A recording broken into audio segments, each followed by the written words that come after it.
Is it true pisikalan ni Mr. Gerald Anderson and Julia Barreto abay ipinost ni Miss Marjorie Barreto? But before that, if you haven't subscribed yet to my YouTube channel, please don't forget to like, share, and subscribe at hit mo na rin ang notification bell for more showbiz updates.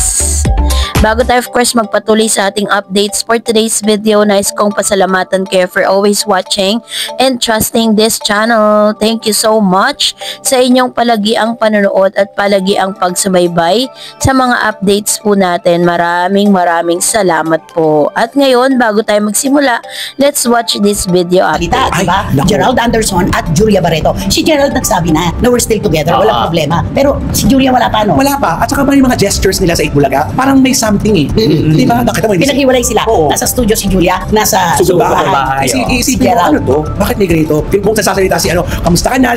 Pwede ba akong dumalo sa iyo? Pero nakita mo, magpaalam ka muna sa mga ninong ko. Oo. Tapos ang itsura ni Julia, nakangiti, may kilig ka, nakikita, pero parang meron maraming kinilig doon. Oo, sobra. Sigawan nga yung mga tao. Alam mo, nung una ko nga nung napanood ko yung episode na yun sa Itbulaga, nagulat ako na si Gerald yung pinadala ni Mayor para nakapalikod sa pinahan. Alam mo, sabi ko, hindi kaya magiging Aldab part 2 ito? Ay, ikaw naman. Diba kasi siyempre parang anong pagkikita nilang dalawa? Kaso hindi, hiwalay eh.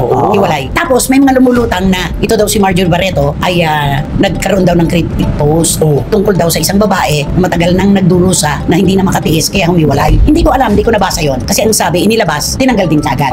Pero how sure are we na si Gerald at si Julia yon? Baka naman sa loobin niya yon tungkol kay Dennis Padilla. Ang hirap. Hindi natin sure yun. Ang hirap talaga mag-post-post ng ganyan, no? Kasi alam mo kung kanino patutunguhan, kung alam mo sa mga mabubuo yung mga kwento. Kayo ba naniniwala na nagkaroon ng pisikalan sa pagitan ni Gerald at saka ni Julia? Ako hindi ako naniniwala. Parang malayo sa... Lalo ako din. Tsaka parang malayo. Kasi image ni Gerald. Kasi kung may lumabas na ganyan, di dapat ito yung mga dati niya mga girlfriend. Dapat nagsalita.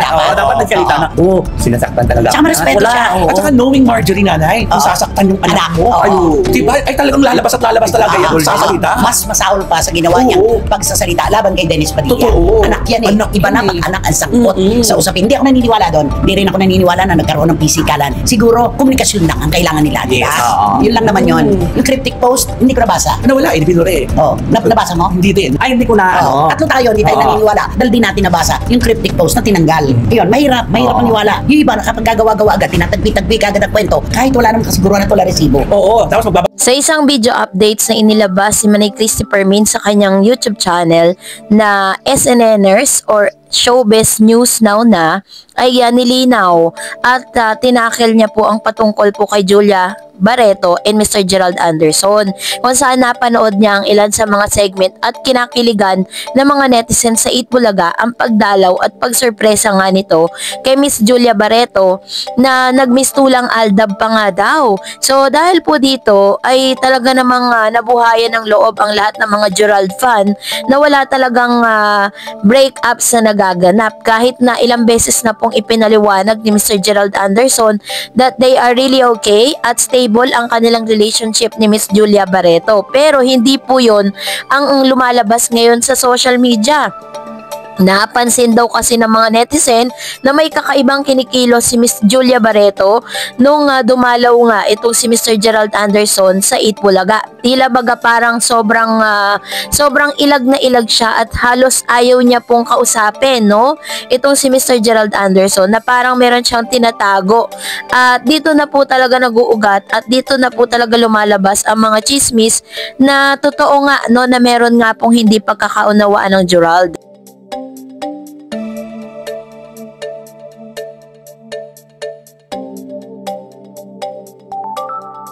Lalo pa tumibay at lalo pa talagang naging firm ang ilan sa mga usap-usapan patungkol sa Gerald nang mag-post di umano itong si Miss Marjorie Barreto ng isang cryptic post na nagsasabing patungkol sa isang relationship na matagal na parang isang relasyon na nakulong ka, na gusto mo nang kumawala ngunit hindi ka magkaroon ng pagkakataon na gawin ito. Parang ganun po yung cryptic post niya na sinasabi po ng ilang mga showbiz insiders na agad ba binura nitong si Miss Marjorie Barreto. Kasi kapag po nag-post kayo sa Instagram is tatagal lang ito ng almost 24 hours to 24 hours, matatanggal na siya agad. Ganun po kasi ang tema ng mga social media, no? So, dahil po dito, ini-speculate nila na tinanggal daw ni Miss Marjorie. Pero yun po talaga ang nagaganap sa mga ganon. So, dahil dito, nag-ugat-ugat pa rin tuloy ang mga usap-usapin patungkol sa pisikalang nagaganap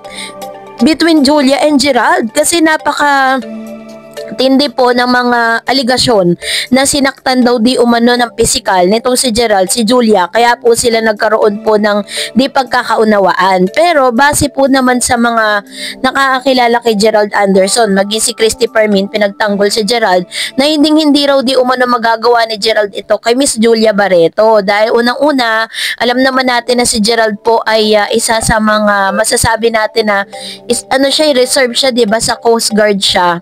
So, parang it's a no-no para sa isang Coast Guard na manakit ka ng isang babae. At the same time, number 2, hindi naman po hahayaan ni Miss Marjorie Barreto na saktan ang kanyang anak ng isang boyfriend pa lang. Hindi pa naman po sila magkasawa. Para talagang kahit nga magkasawa sila, wala pong karapatan ng isang lalaki na manakit sa isang babae. At sinabi nga po ng ilang mga showbiz analyst na maaaring pinost ito ni Miss Marjorie dahil may kinalaman po ito doon po sa kanyang karelasyon dati na si Mr. Dennis Padilla na ama ng kanyang mga anak. So, mas lalo pa kasi na napag-usapan ito mula nang inilabas po ni Mr. OG Diaz sa kanyang channel na parang nabanggit doon na may pisikalan ng nagaganap. Pero pinagtanggol naman ni Mr. OG Diaz itong si Mr. Gerald Anderson patungkol dito. At syempre, dahil may mga ganitong usapin at hindi masagot-sagot ni Mr. OG Diaz ang mga aligasyong ito, ang tangi niya lang pong isinasagot ay pananahimik na sadyang nagbibigay po ng hint sa lahat ng mga fans ni Gerald Anderson tsaka ni Miss Julia Barreto. At dahil dito, mas lalo pong tumitibay, no, yung mga chika na totoo ngang meron talagang di pagkakaunawaan or totoo ngang hindi na talaga in good terms itong si Gerald at tsaka si Julia Barreto. Ang pinagtatakhan kasi ng marami, bakit to si Gerald Anderson lang ang palaging nagbibigay ng kanyang saloobin patungkol sa kanilang dalawa. Samantalang itong si Miss Julia ay kahit po ang daming mga chika na naglalabasan patungkol sa kanila ay never po itong nagsalita at nagbigay ng kanyang saloobin patungkol dito. Kasi alam naman natin, diba, ang dami pong mga naghiwalay sa showbiz na yung babae mas pinipiling manahimik at huwag siraan ng kanilang mga boyfriend.